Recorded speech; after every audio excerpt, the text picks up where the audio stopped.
She's upstairs, in bed. Look, I said I'll do it, and I will, in my own time. Now please, stop ringing me here.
Charles ate breakfast in the study this morning, please. Yes, sir.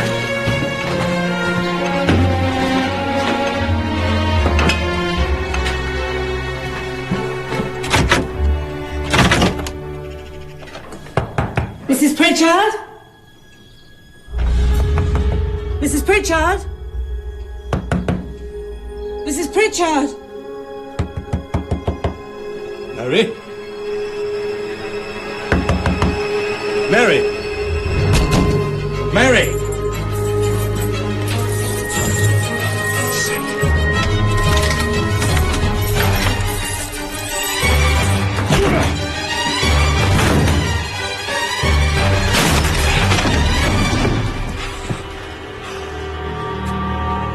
Oh, no.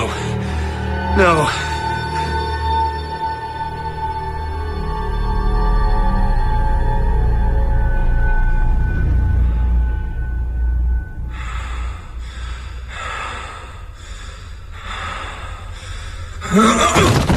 George? George?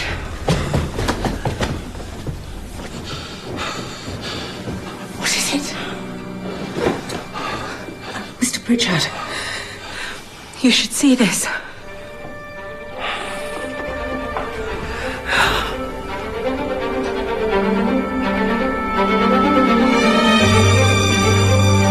Look at the geraniums.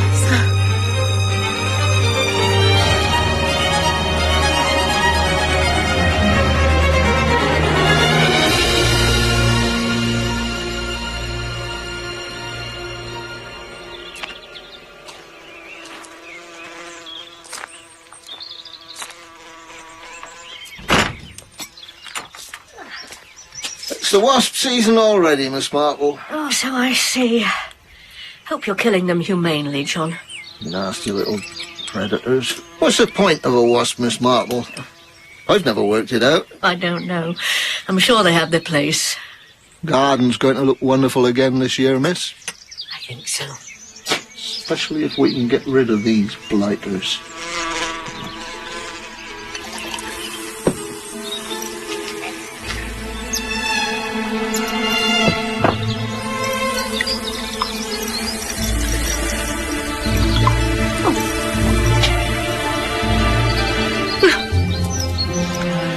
Are you all right, Miss Marple?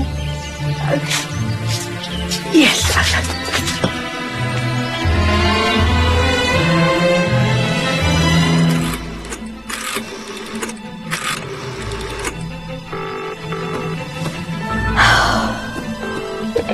Hello. Hello, yes. I wonder, is it possible to speak to Detective William Somerset? Yes, I believe he has a hearing in front of the Old Bailey today. Your name, please? Yes, my name is Jane Marple. One moment, please. Detective Somerset, there's a telephone call for you, sir. It's a Miss Jane Marple. Oh, for goodness sake. No, I don't want to talk to her. Tell her to go away. I've got a murderer to hang. Only put it more politely than that. He won't come to the phone. Perhaps you could call back later, madam. Goodbye. Oh, Jane. Jane.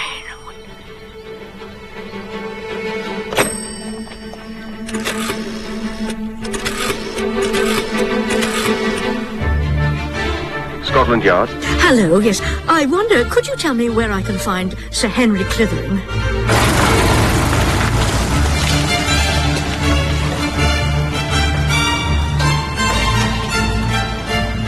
I'm terribly sorry, but as I've explained to you, this is a gentleman's club. Yes, I know, but I have travelled some distance already today, and I need to see Sir Henry Clithering on a matter of some urgency. Jane!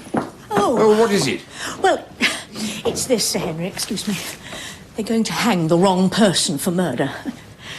Thank you so much. I think we'd better come through. But, Sir Henry, ladies are not allowed beyond the desk, sir. I'm a trustee. Make an exception. Excuse me. Thank you.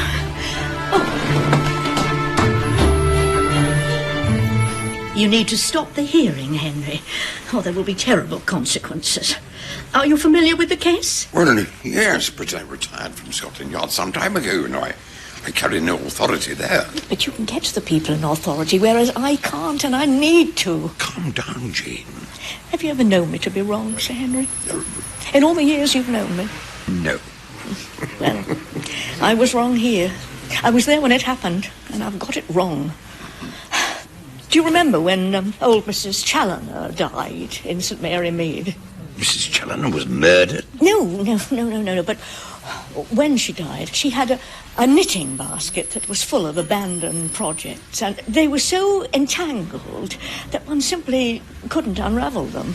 Well, that's how I think of this case, this blue geranium murder. It became so knotted that it was difficult to tell one thing from the other. Well, tell me what happened, Jane, and then tell me why it's wrong. I'd been invited to the West Country to visit a friend, Dermot Milewater. He lives in a village called Little Abrose, and to get there, you have to catch a bus from the train station in Fothersby. There was one other person on the bus.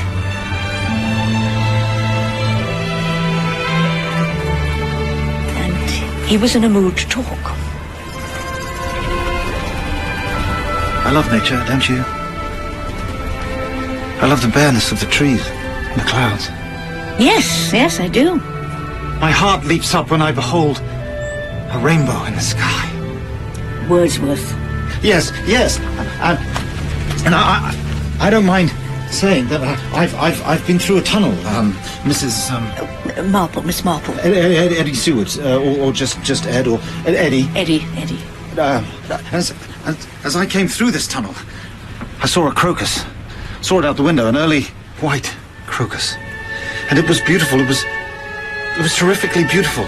And I thought, I've never really seen nature as being beautiful before. And I should have done. I should have done. And then my heart leaped up, like in the Wordsworth. It jumped.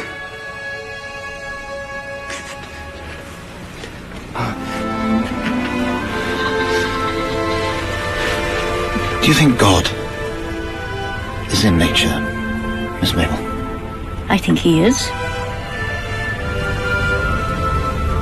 I think he shows us how terrifically beautiful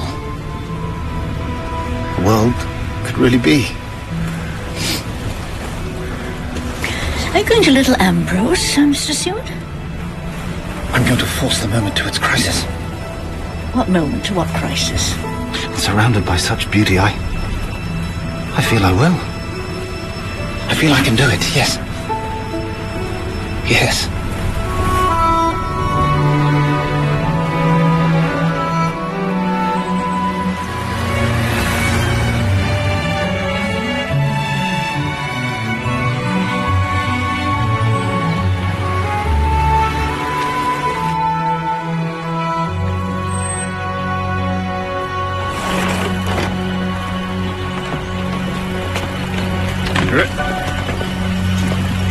Madam. Jane! Oh, I'm sorry I'm late. No. But I come bearing gifts. Oh, yeah. Beautiful, thank you. Well, it's been too long, Jane. Yes, it has. Excuse me. Mr. Seward, do you know where you're going? Yes, thank you. It's a beautiful village.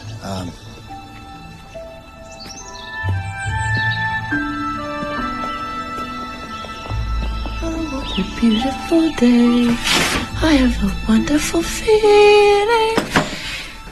Everything's going my way. Oh, hello, darling. You're up. Will you be writing? Yes, of course. Now you know full well they're not for you. She can't eat them all, can she? You know, there once was a man called Daniel Lambert, the fattest in England. Don't be mean about my sister. I'm not.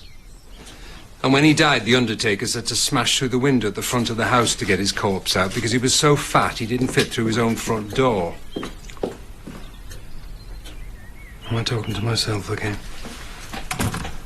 I am, you know. I am talking to myself. Let me see. Hello! You must be Miss Marpl. Yes. Oh, Jane, this is Hester. This is my niece, Robert's daughter. No. Well, I remember you when your father had the parish at St Mary Mead. You were this tall. I remember St Mary Mead very fondly. Is it still as pretty? It is. But this is, I think, the prettiest village I know. And with a much more impressive church. Yes, well, as impressive as it may be, it might not be here for much longer. We've had some trouble with subsidence on the south wall. Uncle Dermot's raised funds to dig out the foundations. It was a botched job, Jane. They completely ruined it. Can't the diocese help? No. But we have a plan. There's a generous millionaire in the village now, Mr. Trans-Europa Airlines, who bought Summerlee at auction when Major Frame died, lock, stock and barrel. All the contents. Hester's cook at Summerlee now? Yes. And our plan is that today, when he's made captain of the golf club, we're praying he'll be in a benevolent mood.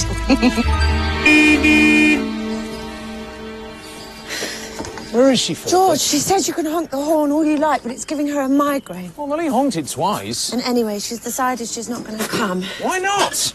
Here, let me help you on your bike. No. Thanks, George. She's had her horoscope read this morning over the telephone. Oh, no. She wants you to ring Dr. Frayne.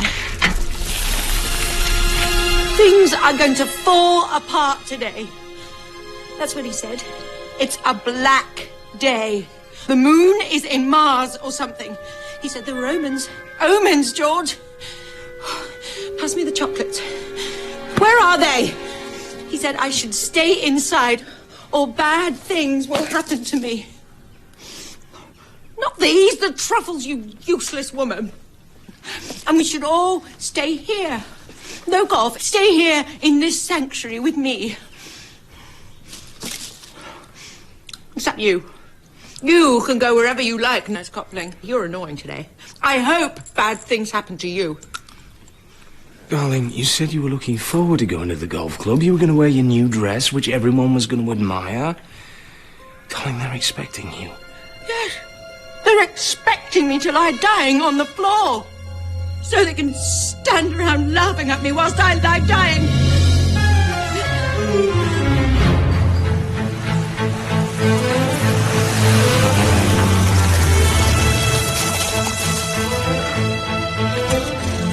Thanks for coming, Frayne. No problem. Have to be at the golf club by 3 o'clock. I'll get there as soon as I can. Is she in her room? Yeah, follow the noise. George! Is that Dr. Frayne? He said a black day, Johnny. And you know how sensitive I am. Is that your magic medicine? Yes. Ooh. That works for me. It settles me. I know. George brought some hyacinths in from the greenhouse thinking that would settle me. But nothing settles me like you, Johnny. Will you stay close to me at the golf club? Yes, of course. Will you watch over me all the time? So that afternoon, Sir Henry, most of Little Ambrose turns up at the golf club. And I learn from Dermot that George Pritchard's brother Lewis is a penniless writer and married to Mαίrη Pritchard's sister, Philippa. 2 brothers have married 2 sisters. Yes, and that afternoon there was something very strange going on between the brothers. George!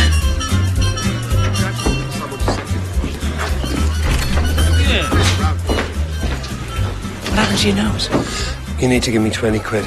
I owe Pilger 20 quid, I haven't got it. Well, he did that to you? Yeah, I was walking here, he draws up in that car, he says things will get a lot worse if I don't pay up. Though you need any money, you're gonna have to go through Mary. No! Because she needs to know that the money's gonna get to her sister and not some bloody bookmaker. Oh, George. George. Are you really that much under a thumb? I know you like carrying a big wad around more than most people earn in a month. I know you can pay this.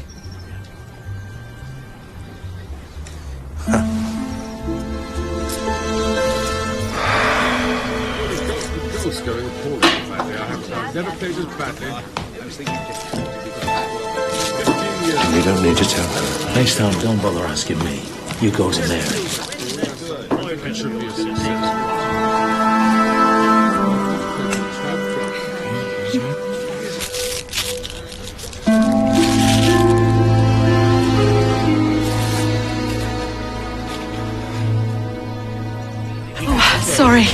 Sorry I'm late. Did you bring the fruit pies? No, I'm afraid I didn't have time. Oh, not to worry, not to worry. Just hope we've got enough to go around. Hazel's an artist, Miss Marple. We have to allow her a little dreaminess. Hello. Oh, Jane Marple. Nice to meet you. Are all these people admiring my dress, Johnny? Yes, they are. And what was George speaking to my sister's useless husband about? Was it money? He handed over about £20. To be for the bookmakers again. Right. And where is George now? Where is he? He's with Reverend Marlwater. Is he? Well, I bet I can tell you what that's about. The cost, well, it escalates every day. Well, the diocese think that they could make funds available by the end of the year, but at that time the whole thing could have collapsed completely. I hope it does, the miserable place. Darling. How much are they after this time, George? I mean, you people are shameless. We have been back here 2 years and already we've forked out to redevelop the golf course, the cricket pavilion, dig out the culverts. It's like being stuck in a nightmare village of Oliver Twist going more. Well, come on. Tell us how much you've cost by messing up those renovations. Well, it's in the region of... Because you're not going to get any. And I'll tell you why. Because I hate that miserable little church. I hate the way it denies the true old patterns of the world. The horoscopes and the auras and all of the true things. I hate the way it bores people to death every Sunday through this little failure of a preacher. Oh, ask everyone here. They all think you're boring. They all think you're a waste of space. So no money.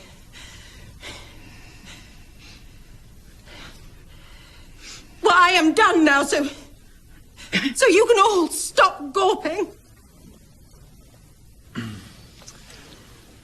Should we go outside to perform the ceremony for the new captain?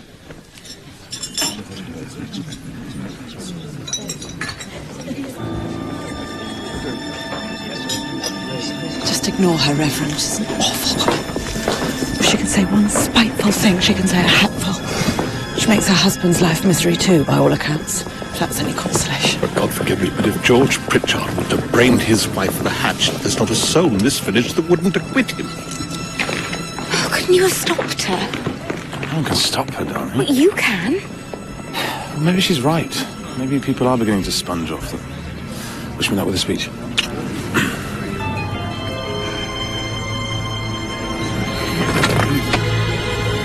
Ladies and gentlemen, since George Pritchard came to Litl Abrose and bought Summerley from my late father, we've a lot to thank him for.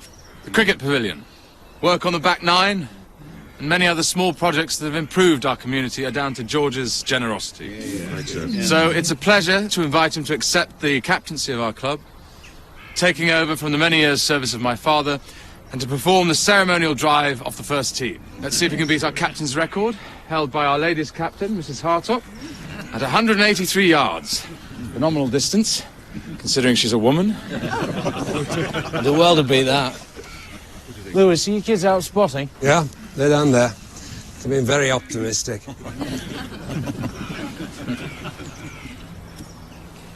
Are you worried, Mrs. Hartog? No, you're not worried, are you, love? She's seen him play.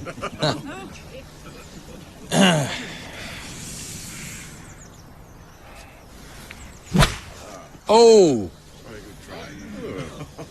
And it's the trees by the river.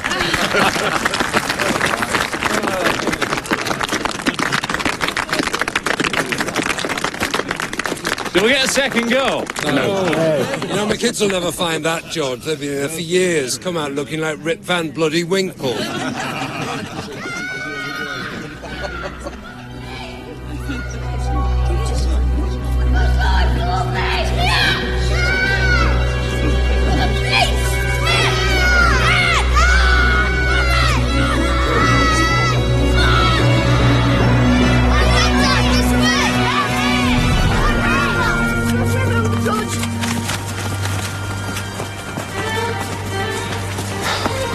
Oh, God. Is he dead? Come here. Come here, Michael. Turn him on.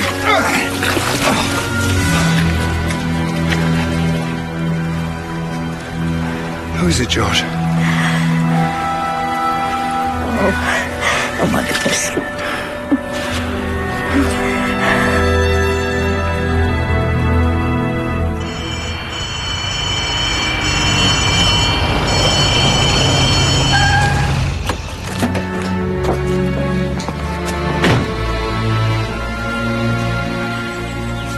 Brute force. Scratches on the neck to indicate a struggle. I'd say the murderer was a man, wouldn't you, Doctor? I'd say a man.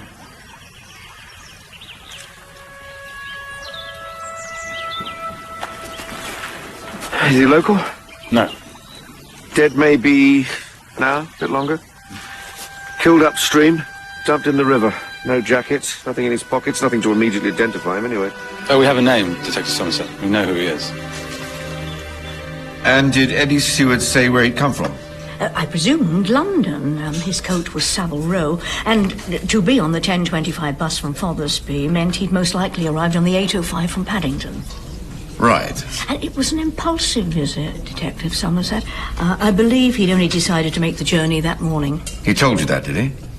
No, he had no travel bag. And did he say why he was headed to Litl Abrôz? Yes, he said he was here to force the moment to its crisis. Oh, well, that could mean anything. No, it's from a poem about a man called Prufrock, who was trying to summon up the courage to ask a woman to marry him. Is it? Now, Inspector, I couldn't help noticing when I saw the body that the bottom half of the tie that killed him was missing. Well, you had a good look, did you? Well, you can learn so much if you're lucky enough to see the body. Can I just ask, if the other part of his tie was found on or near him? Well, that's a police concern, Miss Marple. Yes. Inspector, it seems you've just had a phone call from a certain lady who would like to see you rather urgently. And the scratches on his neck, I wonder, were they made by the dead man or by a possible assailant? Again, Miss Marple, that's a matter that should only concern the police. And what's the name of this certain lady? Mαίrη Prítsarντ. I suggest you wear a helmet. This was death foretold. No one took me seriously, and it's about time you all started. I don't want those pills. I want your magic, Dr. Frayne. You know I can't take pills without mayonnaise. Mrs. Pritchard, I was told you had something urgent to tell me. That's what she said. I'm being burgled. You were not being burgled. Jewellery goes missing from this room.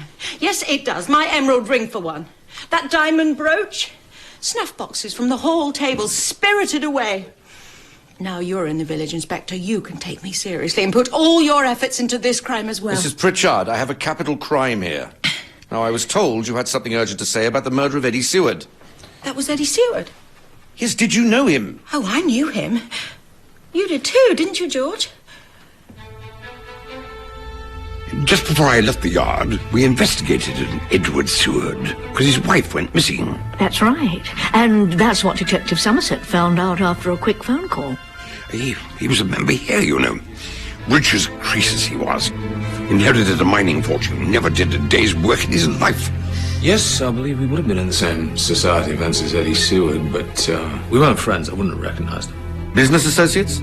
No. Would you like a drink, Inspector? Or are you all right with tea? No, thanks. Tea's fine. Of course. So, from what I can gather, he would finance ventures, some of them nefarious. Yes, well, I steer clear of financiers like that. Tea, Mr. Pritchard? Yes, thank you, Hester. No, thanks. I set up the airline with contacts I had in the Air Force. Good. Oh, where were you between 11:30 and the events at the golf course this afternoon? I was here. Thank you.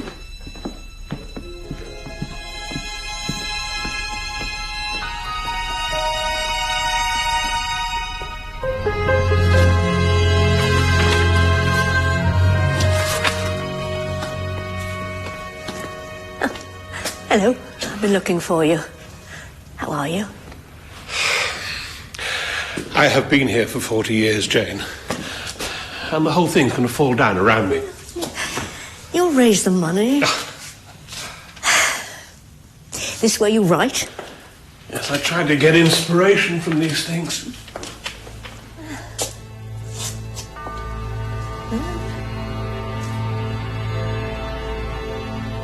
Oh, 7 deadly sins. Yes, and I think we all know who gluttony is. Oh, I try to see the good in people, Jane, but that woman has not got an ounce of it in her, never has had. Someone ought to teach her a lesson. Dermot. No, I mean it.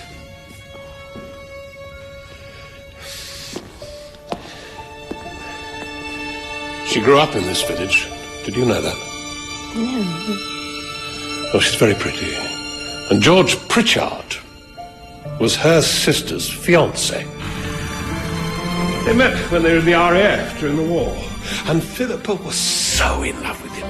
I've never seen anybody so in love. And Mary stole him. This is George. Hello. She broke her sister's heart. Philippa married the other brother out of desperation, I suppose. I don't know. And Mary's been such a terrible wife to George. I mean, she makes him live here so that she can play the lady of the manor when he needs to be in London. She bullies him. She bullies everyone. I think Eddie Seward deserved to die. That's a terrible thing to say. We knew him in London, Philippa. He was a piece of work. Drunk and violent. How do you know that? Well, I met his wife. The one who disappeared. When? At one of those hideous balls in Park Lane where everyone dresses up as if Edward VII was still on the throne. Are you all right?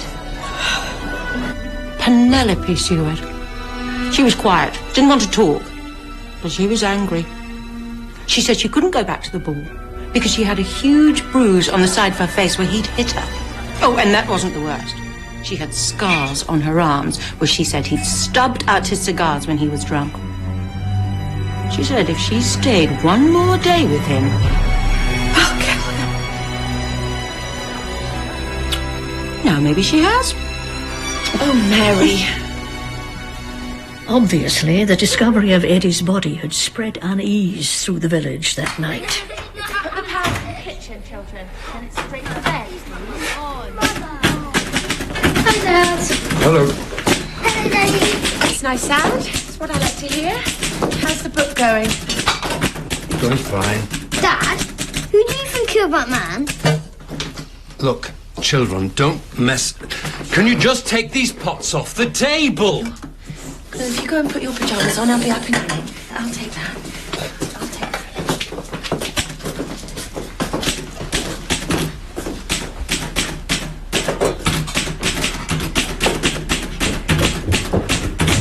His body down the club will make a good story. Yeah, pot boiler. Well, sometimes pots need to boil, don't they? Otherwise, no one eats. What does that mean? I've put this week's groceries on the tab again. That's 4 weeks we owe now. Can you talk to your brother, Lewis? I'm sure he could help us out if we ask. Everything's going to be fine.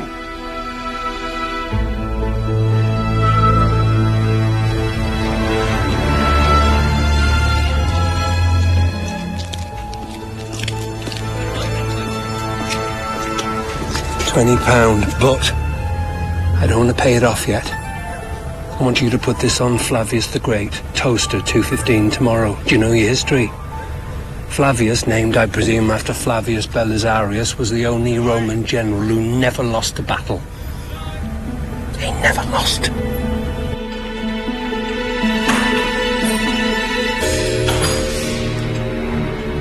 Hello, I thought you'd gone, darling.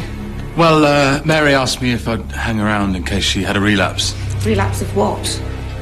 Actually, I was waiting for you. Let's go for a drink. Yes, a drink would be nice after today. Good. 34, blonde. Can I have a photograph sent? Because I think she might be here. I'll look it up. Either that or Eddie Seward came to see George Pritchard, which Pritchard denies. Eddie Seward, George Pritchard. This could be a high-profile case, Bill. Yeah, I'm aware of that. If I can wrap this up quickly, it could be my ticket back to London. Then all that stuff will be forgotten. Hang on one moment.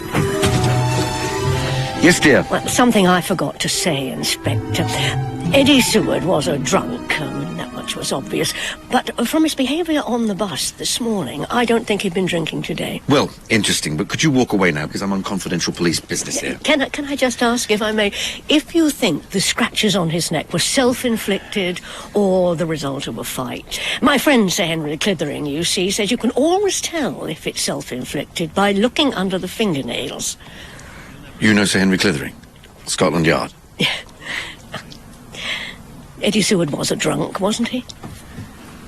He disappeared from a drying out clinic at about 5 o'clock yesterday afternoon. As I thought. And I think his wife must be down here somewhere, don't you? Yes. Yes.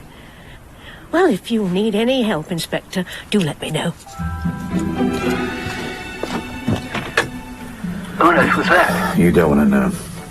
But I'll bet George Pritchard knows more about Eddie Seward than he's letting on.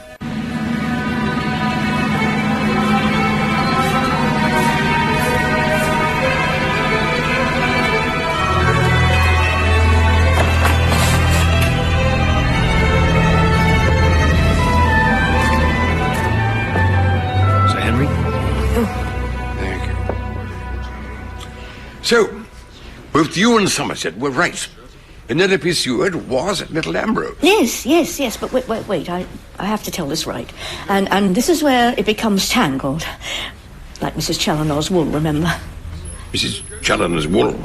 Because the next morning, while the whole house was out, Mαίrη Prítsarnd had a visitor.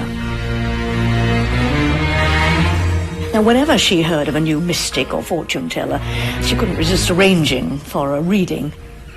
The one she had scheduled to call that morning was a fortune teller who called herself Zarida. Oh! Zarida, come in. Come in! Yesterday I had the most horrific horoscope and it all came true. I am so in tune with the spiritual... I cannot come into this room. I feel evil and danger. What are they doing here? Blue hyacinths are a warning, Mαίrη Prítsarnd. If you see blue hollyhocks, they will mean danger. Danger. And blue geraniums will mean your death.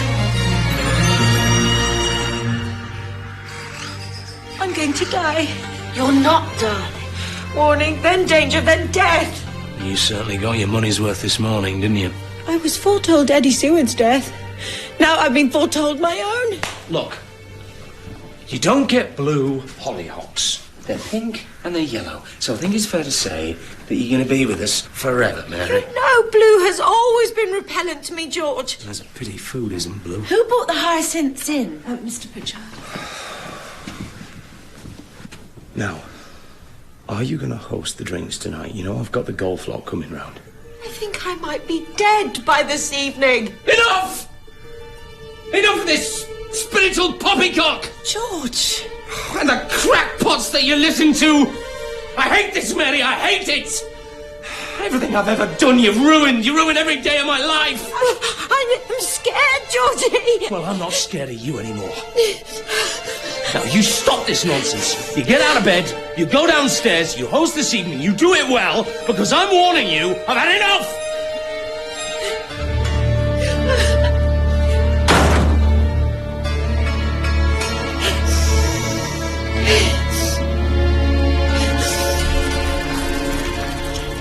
Do you see there, Jane, that great big crack? Yes, yes. Have there been any new arrivals in the village over the last couple of years? Women in their 30s? Well, there's been a couple of them, haven't there, Hess? They've had a change of nurse up at Summerley. Nurse Coupling came with excellent references, didn't she, Hess? She did, yes. Well, I knew, of course, Miss Marple. Been here a year now. Oh, well, of course, that makes 3 of them. And if only Dr. Frayne would eventually get round to ask you to marry him, well, then you'd be with us a little longer, wouldn't you? If he ever does. Why would Eddie Seward's body wash up at the golf course? Is there anything upriver from there? Well, only an old watermill, but it's practically abandoned. Why, what are you thinking, Jane? I think that Eddie came to Little Abrose to find his wife. I imagine he was going to tell her that he'd cleaned himself up and was going to force the moment to its crisis and ask her to take him back. Oh, but instead she killed him and dumped his body in the river? Well, perhaps. Miss Marple, I heard George Pritchard lie to the police yesterday. Oh, where were you between 11:30 and the events at the golf course this afternoon? I was here. Thank you. But he wasn't. He was absent from Summerley the whole time.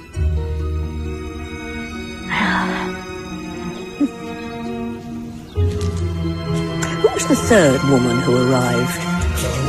Hazel Instow. She's lovely. And what do you know about her? I came to Little Abrose, I'd say, 18 months ago. The peace and quiet. And before that? I lived in Alexandria. I love the antiquities. And it had always been a dream of mine to paint in Egypt. Oh, how long did you live there? Oh, a number of years. My sister's married to the British consul. I'm afraid I never knew this Mr. Seward, Inspector, so I can't really help you. Of course. And before Egypt? London. May I ask, is it possible to make a living doing this? A small one, yes. There's a gallery in Chelsea which takes the occasional work. But it's a vacation rather than a profession for me, detective. Oh. Oh. Ah. Now, how much would he fetch? Oh, no, he's not going anywhere. That's just a sketch for a commission from the golf club. When I paint it up, they're going to hang George in the clubhouse. In a manner of speaking. Sorry. Is she coming down, Caroline? No, Mrs. Pritchard. Hazel, will you perform hostess duties for George tonight? No, you. Please. So what puzzles me is this. Fortune tellers usually out for what they can get. And from what I can see, they just say what Mrs. Pritchard wants to hear. This Zarida, well, she seems to be frightening her, of no advantage to herself. I don't see the point. How did Mary hear of Zarida? Susan Carstairs, the nurse before me, put her onto her. Why does that not surprise me? Nurse Carstairs was really into this sort of thing. She sent this letter. She left about 6 months ago. It was all very sudden. She sent this, sorry, Hester, but she sent this recommendation out of the blue last week. Did Mrs. Pritchard make the appointment herself? No, I rang Zarida at her request. Well, I'm going to ring this Zarida now, ask her what she's playing at. Why did Nurse Carstairs leave so suddenly? We have a steady flow of staff here, I'm afraid. My sister isn't the easiest person to work for. Is she not in? The number's discontinued.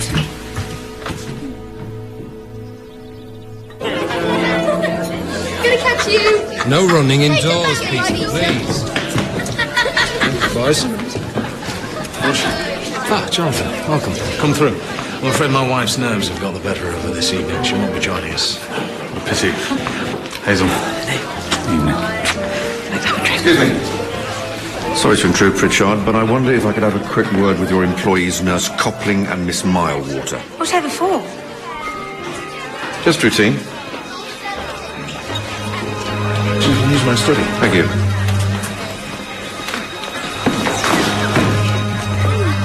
Hey, these are amazing, you little rascal. Can I have 3, please? Thank you.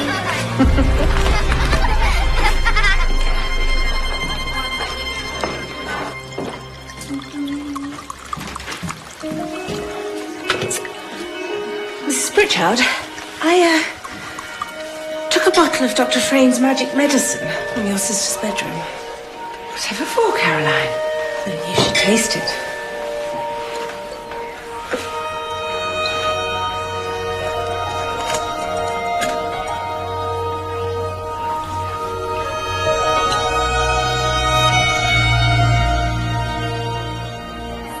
So you've been living with your uncle for over a year now?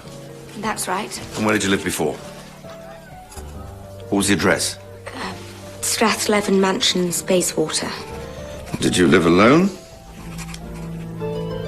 Were you married? I'm not married, no. You don't think I'm that dead man's wife, do you, Inspector? It's just procedure, miss. Have you played the new course yet? I think Mrs. Pritchard might need to see you, Doctor. Excuse me. Thank you. I'm afraid I play to have a cab possible. You're a novelist, aren't you, Mr. Pritchard? That's right, yeah. How is the book going, Pritchard? You've been working on that for as long as you've been here, haven't you? It's a very long book. What's it about? Well, it's an historical novel. It's based on The Princes in the Tower. In many ways, it's the best story Shakespeare never wrote. Didn't he? Yes, what we don't tell Lewis is Shakespeare did actually write it. He didn't. He referred to it. He didn't dedicate a whole work to it.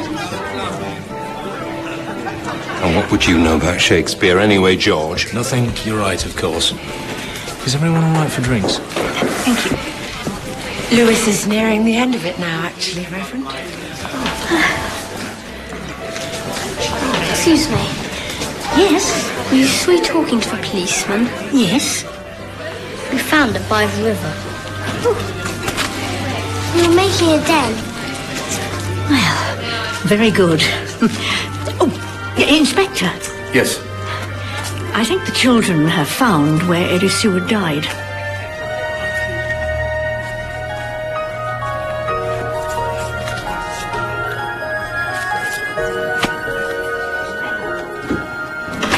Mrs. Pritchard's asked if it's Dr. Frayn, if it's possible to have a tray of food sent up. what is the meaning of this, Jonathan? You have the medicine. We're looking for that. Why is it filled with water?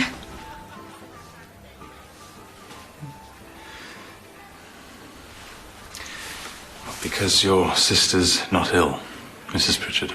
She is ill. Oh, she is, Doctor. Oh, she's nauseous every day. She has had a succession of viruses and she catches everything going. The only sickness she has is in her head, nurse. My sister is definitely ill. And therefore the treatment that makes her feel better is also in her head. There's been something seriously wrong with Mary for years, Dr. Frayn, and specialists have not been able to get to the bottom of it. And the only thing wrong with her is that she overeats. And that's as much the fault of people like you who pander to her every taste with ridiculous amounts of food, Philippa. She's lost her confidence, she's become agoraphobic, and she imagines all kinds of ailments in order to keep your attention.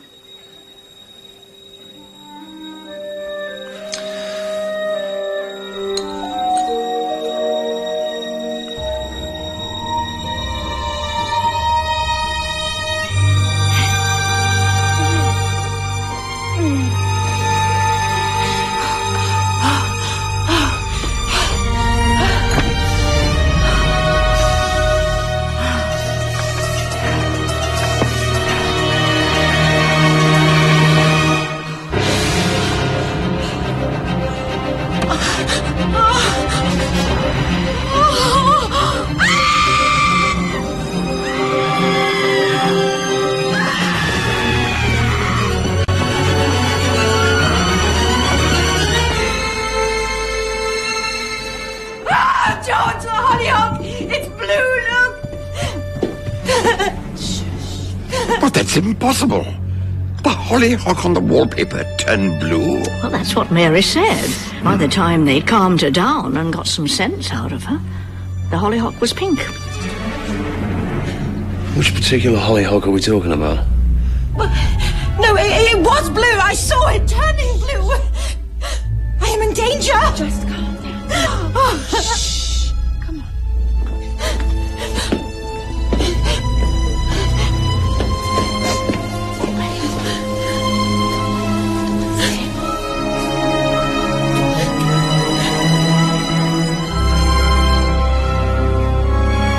You mean she imagined it? Well, that's what people thought, but she didn't think so. And neither do I. Not now. I think someone was trying to scare that woman to death. What type of wallpaper was it? Well, that evening, Sir Henry, I tried to find out exactly where it was from. I designed it, Miss Marple. Oh. Yes, my sister was almost bedbound last summer. Didn't want to miss the garden, so had it brought into her room, as it were. And George commissioned me to design a wallpaper from the flowers in the garden. He was very specific about the flowers that he wanted. Very adventurous. Primroses and buttercups and foxgloves and hollyhocks all blooming together. I call it blooming madness. Thank you, Hester. My pleasure, Philippa.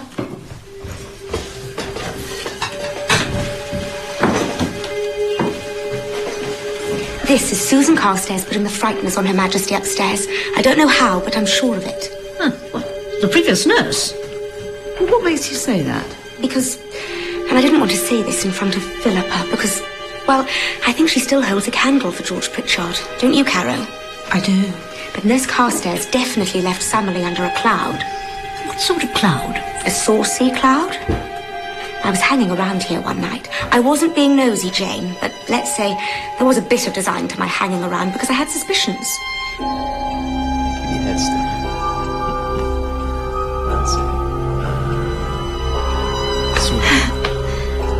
Again. Again.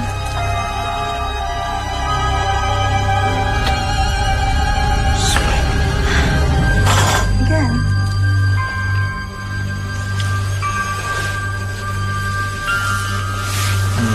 She left soon afterwards, overnight. I think she saw George as a main chance. Saw herself as the second Mrs. Pritchard. And when George realised that, he got rid of her.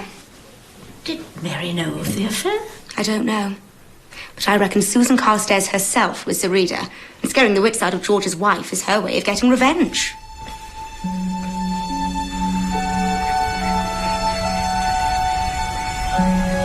I love nature, don't you? I love the bareness of the trees. All right, thank you, children. If you could just go with the constable now. Come on now, let's get you home. So, this is where he was thrown in the river. I wonder if he was killed here as well. Or took his own life. No, this is murder, Miss Marple, clear as day. I mean, there's no note. Where's the note? And I've seen murder got up to look like suicide many times. When people take their own lives, Inspector, sometimes they try and do it in a significant place. What's significant about here to Eddie Stewart? It's beautiful. And he told me that coming through the tunnel of his alcoholism, he was taking great strength from nature. He was finding God in it. Yeah. If he was committing suicide, why didn't we find him hanging from that tree?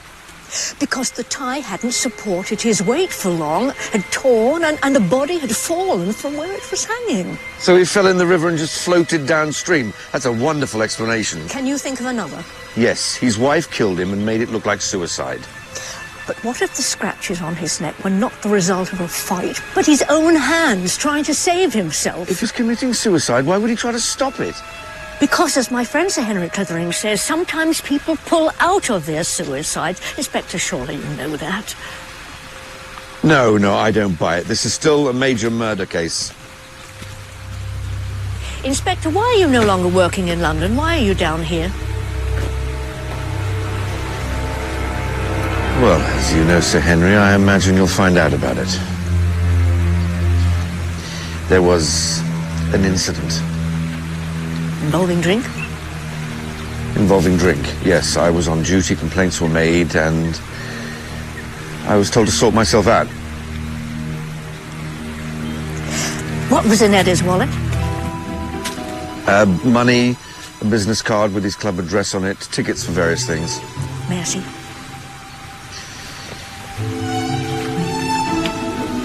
I'm going to go to London, try to trace his movements between the time that he checked out of the drying out clinic and the time he came here. See if he met up with anyone. Good idea. Thank you. Inspector, I don't think it's connected to this, but I believe that someone is trying to scare Mαίrη Prítsarnd. Perhaps you I don't think it would take much to set that woman off, Miss Marple, do you? And I agree, I don't think it is connected. Magical flowers, I mean, honestly.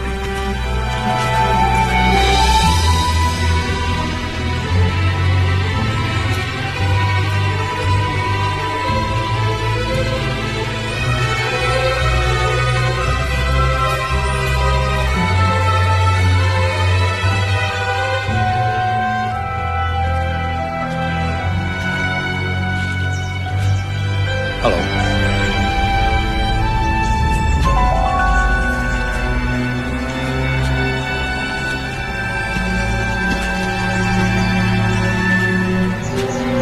What's wrong? Susan Carstairs. You slept with her since I've lived here. That's not true. You were seen, George, don't lie. Why? Do you not love me enough? Of course I love you. Then why are we not risking enough for each other, George? I did it because she was there. She was there and you're not. Not like that. I want to be with you. But you won't let me. We talk and talk in circles about how much we want to be together, but you never show that you really want me. It's always meeting like this.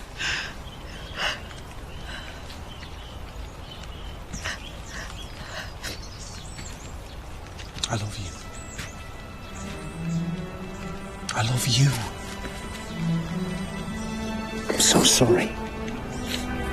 I'd do anything for you, you know that, don't you?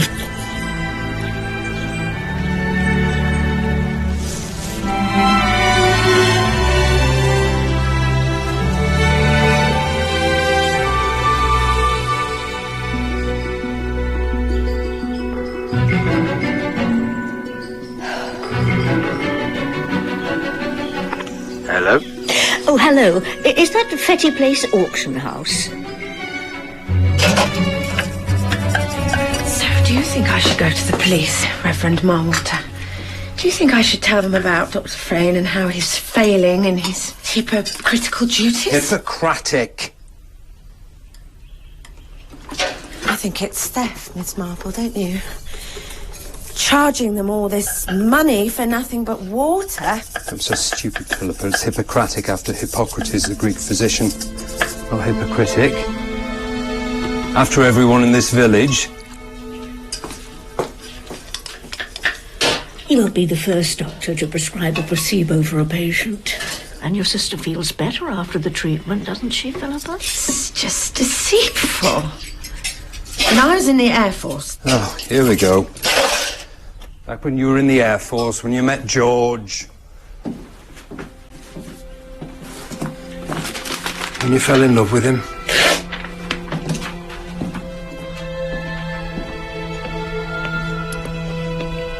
During the war, there was this girl, Miss Marple.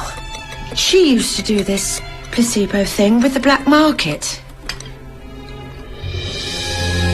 She'd water down perfumes and whiskey and things.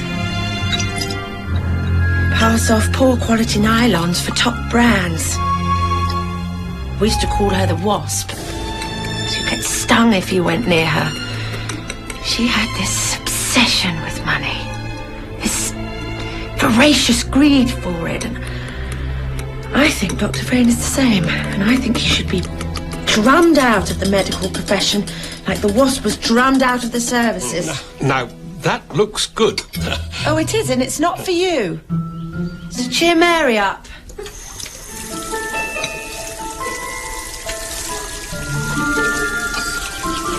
So what would the police do if I went and complained? Very little, I'm afraid.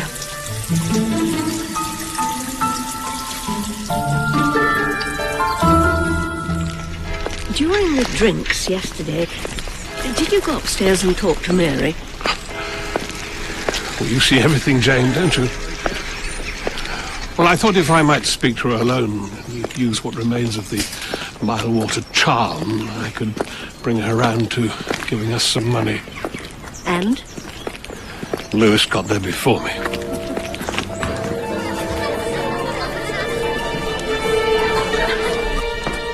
Well, if you don't give me the money, they're going to come back to the village. They'll hurt Philippa. They'll hurt our children. They're going to take everything we've got. Everything in that cottage is owned by George and me. You haven't earned a penny in your life. Oh, the only way you'd be worth anything is if George and I die. You know, Mary, You are an evil bitch! Please go now. George! I'm going. George! Does he need money because of his gambling on the horses? I imagine so. Philippa speaks to me sometimes about it, how much it worries her. Look, do you mind if we just stop here for a moment, Jane? Just stop in this village of mine. Dermot? I walk here every day. Look, I have some work to do for Sunday. I really must work. Maybe you don't see everything, Jane. That evening, Sir Henry, as I stood in the centre of that quiet, pleasant English village, I thought of all the tensions that lay in the foundations of the lives that lived there. 100 times. They'll be back in the morning demanding money, and we haven't got the money. We haven't got the money. We will get the money. Where? I promise. And I thought of the one woman who was going to sleep that night in genuine fear of her life. Help me. Protection of the spirits of the wind and the... But little did I realise how right she was to be scared. In my own time. And please, stop bringing me here. And how she was not going to see the morning.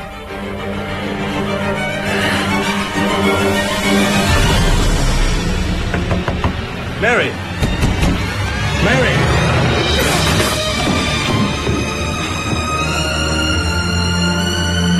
Oh, no. No.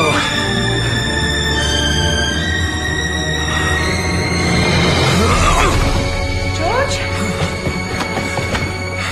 What is it? Look at the geraniums.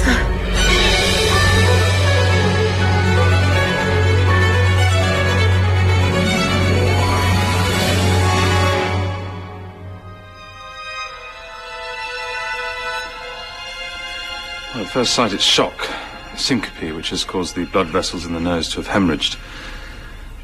You say one of the flowers on the wallpaper has turned blue? Well, it had. It's pink again now. I don't know, I don't think it was. Why is this madness? We don't know what we saw. Well, you've got to get that detective to investigate the fortune teller and Nurse Carstairs, Mr. Pritchard. There's something terribly wrong about the way she frightened your wife. Yes, thank you, Carol.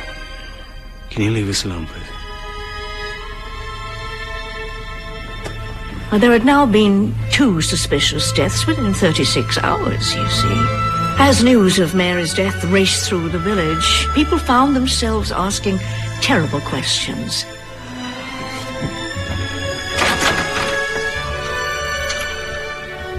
Well, is it true? Is she dead? Yes. How? They think she died of shock. People don't die of shock, George. Was it you? Did you kill her? Did I kill your wife? Yes. How can you say that to me?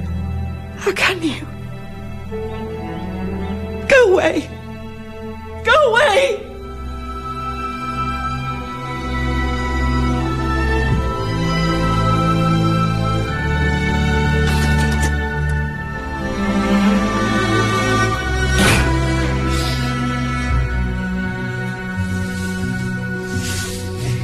was definitely blue, Jane, despite what George has said. But how? It's not damaged or anything, it's just wallpaper.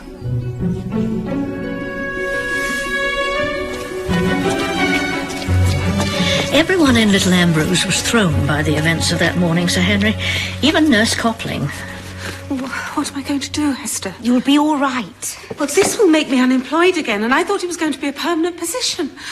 I know Mrs. Pritchard was difficult, but I felt at home here. I was making friends. You've still got those friends, Caro. We're not going to go away. No. Nursing must be a very peripatetic kind of life. Quite lonely at times. Have you been in it long? Well, I learnt my trade during the war, you know, when we all had to do our bit. I served over at Duxford, and then... Reverend, you don't look very well. Would you like to sit down? I'm sorry. Can I get you a glass of water? No, I'll do it. Must be something I ate. Where are your family, Caro? I don't have any, Miss Marple. Oh, have you a gentleman friend? No.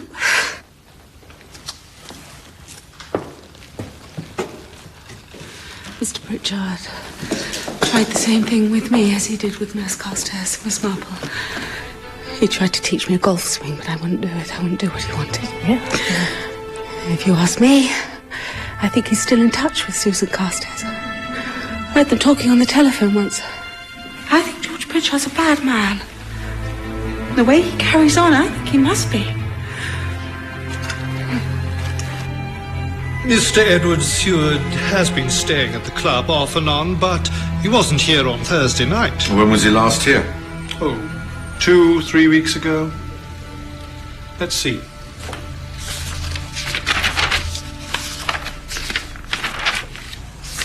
Whoa. Go back. What's that name? That is Mr. George Pritchard, sir. Is he a member here too? Yes. Yes, I did know Eddie Seward.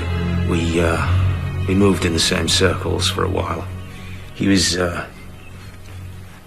There was resentment. I was seen as new money, whereas him and his ilk were blue blood and made sure you knew it. Why didn't you tell me you knew him before?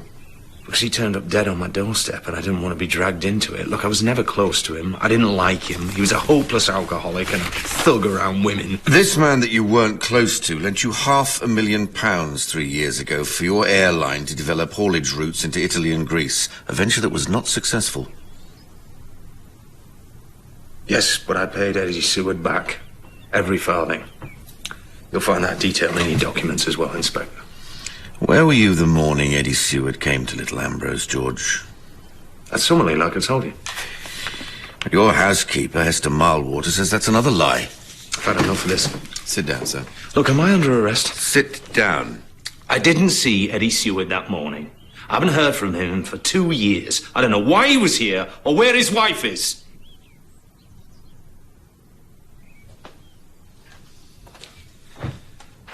I'm going to have to ask you to leave, Inspector. My wife died this morning, and I have some things that I have to attend to.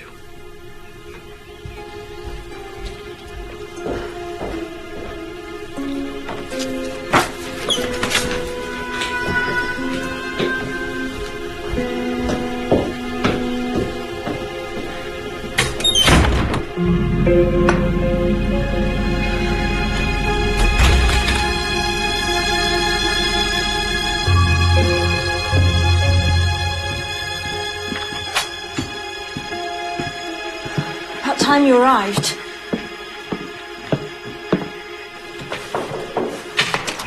Yes, hello? Oh, that's an excellent likeness, Hazel. Oh, you have a very distinctive style.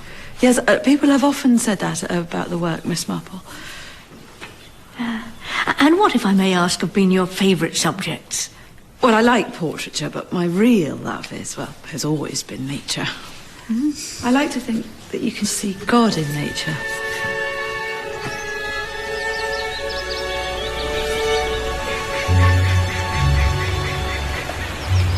Hi, Hess. Got your message. Why didn't you just come round to the surgery? I want an explanation, Jonathan. You're the one who's been stealing from the house, aren't you? The snuff boxes, the carriage clock, jewellery. They're not jewellery. Why did you do it? Because that was my parents' stuff. Pritchard took advantage of my father when he was in a fix and drove down the price on Summerlee. He died with nothing to his name. But it's not yours anymore, Jonathan. I want to get money to marry you, Hess.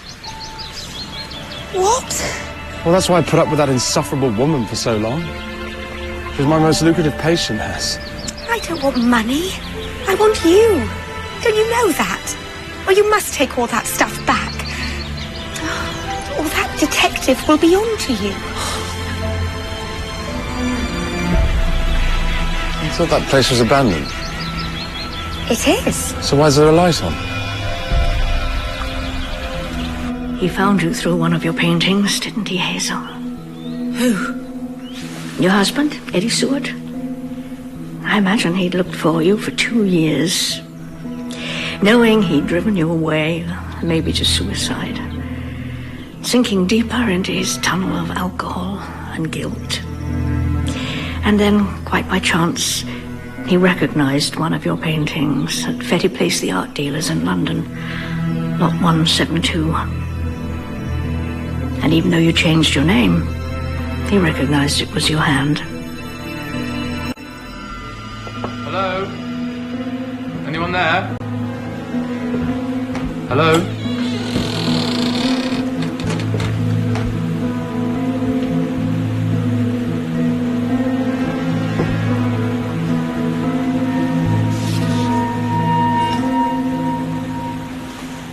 It's a reader.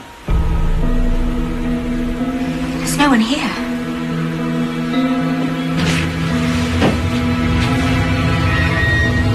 Jonathan, call the police, Hazel. If your husband found you here, it's only a matter of time before they do. They'll understand, Penelope.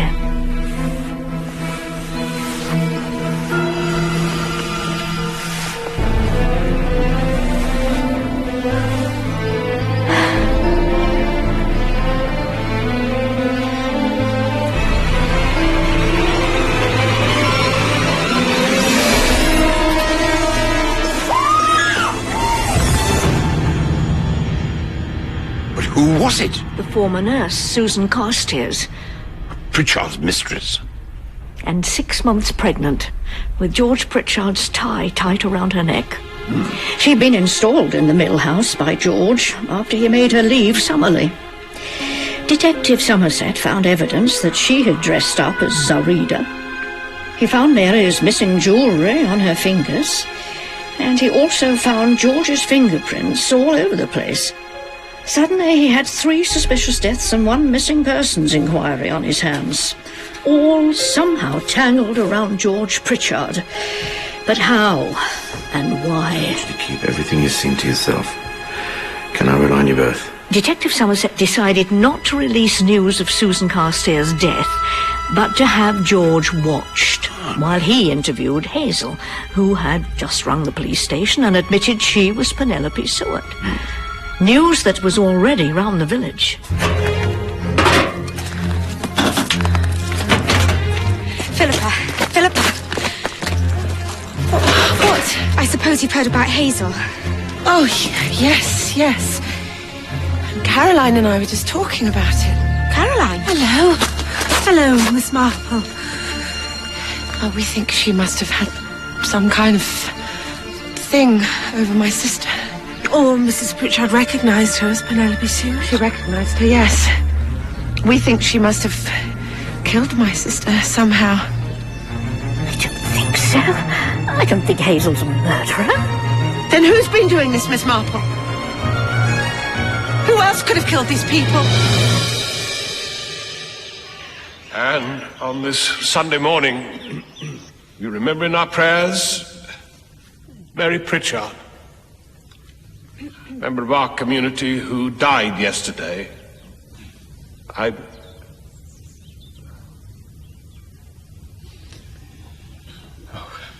Forgive me for saying this. God teaches us that life is valuable. It's not to be wasted. God when he judges Mary's life, I fear will judge it to be wasted. God asks us to live our lives in service to him, and not dabbling in fancies and superstitions. I'm sorry to say this, Mr. Pritchard, but God teaches us to live our lives so that we can try to be good to one another. Reverend Marwater. Philippa, sit down. Human beings should not be mean and poisonous. I think she was murdered.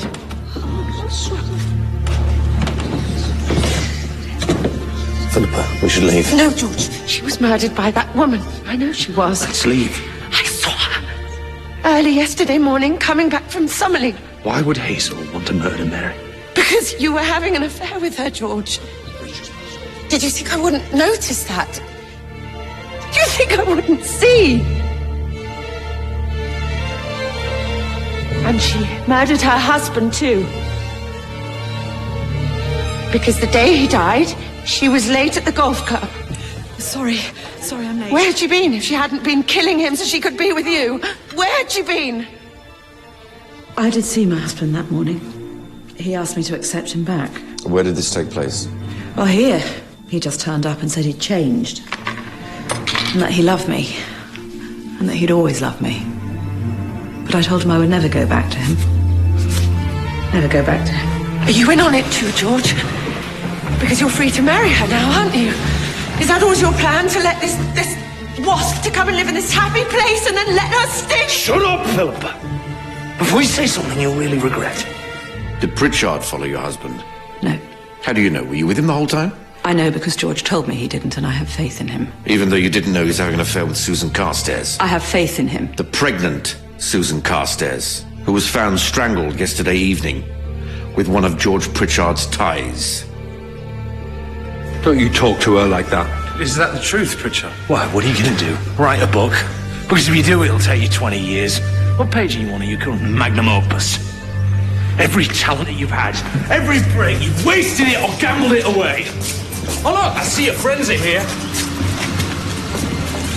Well, at least I had the good sense to marry the decent sister, George. What did you say? You heard me! That's enough, no. You spent your entire life leeching off me. I've lent you money. I've supported you. And you've resented it all. All of it. I'm so sorry. Everyone, I'm so sorry. Hey, George! Is that the real you? Hey? Here. Take it. Take it. Take it all. Pay for your debts.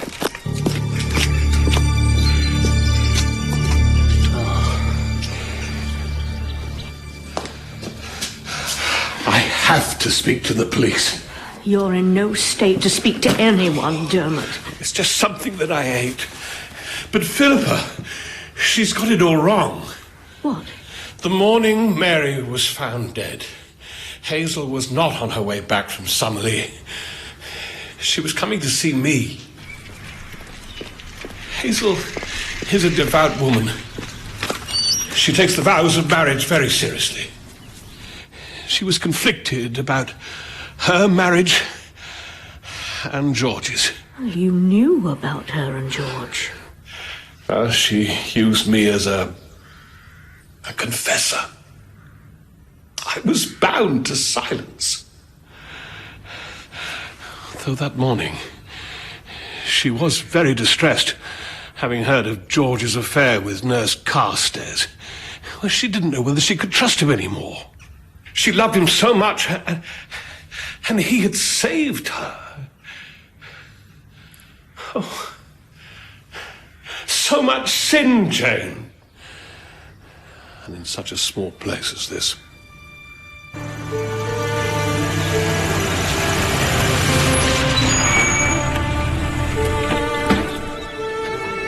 Where are you going? Found you. Are you lying again? Before the police arrive, I need to hear the truth from you, George. You painted the wallpaper. You designed it. You did some sort of trick. Did you kill Mary and Eddie? You just had to be a bit more patient, that's all. I would have come to you. I would have taken care of you. I promised I would. I'd have found the strength to leave Mary. Did you kill Susan Carstairs? What? They know she was the reader. Just tell the truth.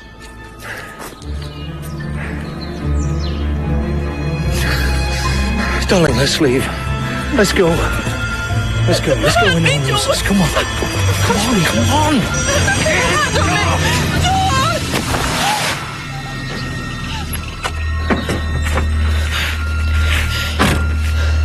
He made a full confession, didn't he? Yes, that he'd killed all three. Eddie, Mary, and Susan Carstairs herself.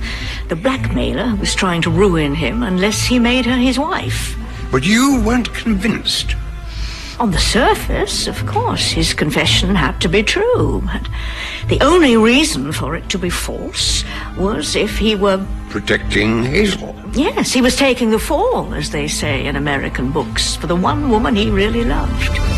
George Arthur Pritchard, you were charged with the willful murders of Edward St. John, Hillier Seward, Mary... Suddenly this morning, I knew I'd been wrong and that I had to stop the hearing. Because, Henry, the truth of these murders is quite extraordinary. Do you plead guilty or not guilty? Guilty. Yes, yes. Yeah, please inform Mr. Justice Carmichael. There's some new evidence that's just come to light, which has a strong bearing on the case he's hearing. Mrs. Challoner's knitting box? That's right, my lord. Sir Henry understood the allusion. Did he? And the strand of wool that seemed most knotted to me, that was the key to untangling all the half-knitted jumpers of Mrs. Challoner's grandchildren. Just pull your strand, Miss Marple. We're waiting.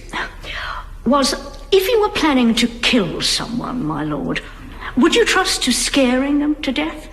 Wouldn't you be better making a more secure plan than that? Like poisoning them? Are you suggesting that Mary Pritchard was poisoned rather than scared to death? Undoubtedly. By her husband? No, no. George Pritchard has admitted to these crimes because he thinks he's protecting the woman he loves. Of all the 7 deadly sins, my lord, George Pritchard is, I think, vanity, the sin from which so many others arise. It's led him into foolish relationships with other women, and led, I think, to the gluttony of his wife, who, faced with a philandering husband, took to her bed in order to maintain some sort of hold over him. No one took me seriously, and it's about time you all started. And it also led to the dreadful wrath of the woman he spurned all those years ago to go off with her prettier sister. When Reverend Milewater became ill, he said, it was just something I ate. And he was right, wasn't he, Philippa? He'd eaten something you'd prepared for Mary. Now, that looks good. Oh, it is, and it's not for you. It's to cheer Mary up. You've been poisoning her for years, hadn't you? Sick. Day after day, dish after dish. Making life hell for the sister who ruined your dream of marrying the handsome young pilot you loved more than anyone else in the world. I didn't kill Mary, George. I just wanted to punish her. But someone had worked out what you were doing, hadn't they, Philippa? And when Mary died, they scared you into thinking you were responsible. Yes. Into making desperate accusations against George and Hazel, to deflect attention away from you. Are you in on it too, George? Because you're free to marry her now, aren't you? Was that always your plan? She told me they would hang me for what I'd done. And she scared you into getting rid of all the poison you'd used. Didn't you, Caroline? Caroline and I were just talking about it. Caroline? My lord, do you know how a wasp trap is made? I do. Well, it struck me today how much cyanide of potassium crystals resembles smelling salts. What do you mean? I suggest, my lord, But Caroline Copling made Mary desperately anxious through her performance as Zoraida, the fortune teller.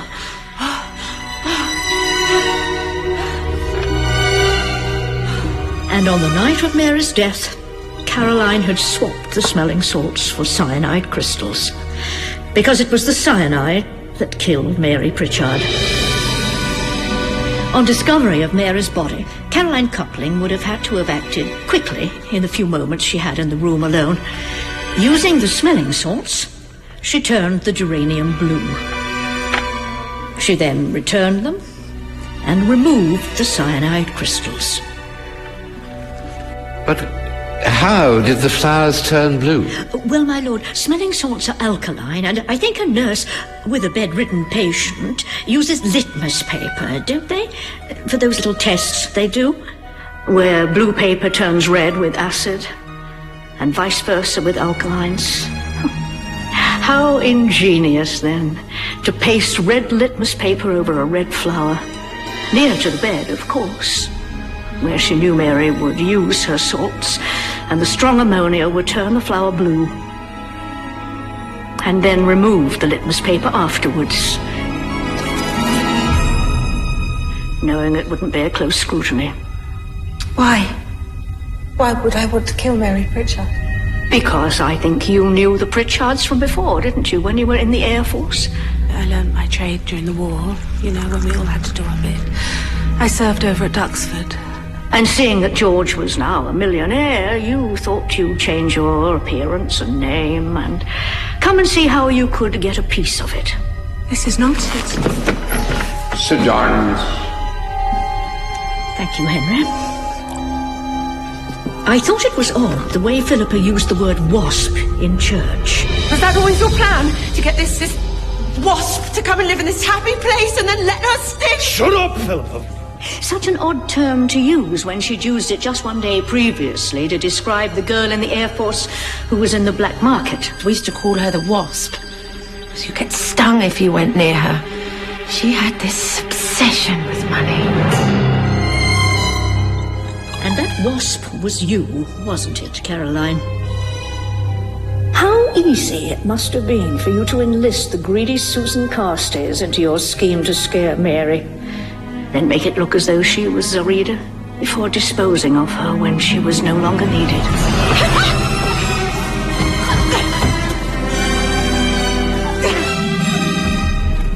To further incriminate George Prítsarnd in the string of deaths. She wanted money. She said with Mary dead and George hanged, Lewis and I would inherit the lot. And she wanted half of it, otherwise she'd tell the police I'd poisoned her. That is a complete lie. You cannot deny it. You said you'd worked hard and had nothing. You deserved it. You deserved the money. Because you are envy, aren't you, Caroline? You saw George Pritchard's wealth, and you wanted it for yourself, whatever the cost.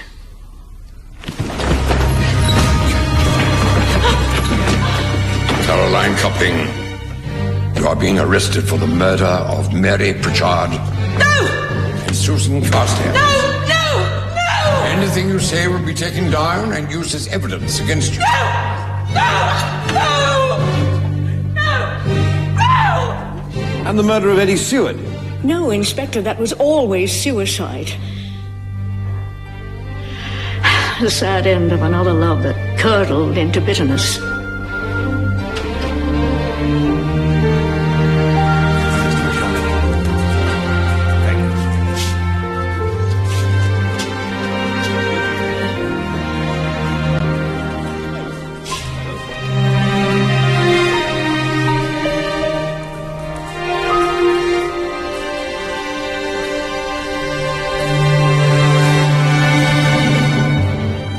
Well, Jane, I must come and visit you next time. Visit the wasp traps. Be lovely to see you. Are you all right, Miss Marple? Yes, it's just been quite a day. Well, as you said to me once, Jane, nothing's settled until it's settled right. No, it isn't. Well, goodbye, Jane. Goodbye.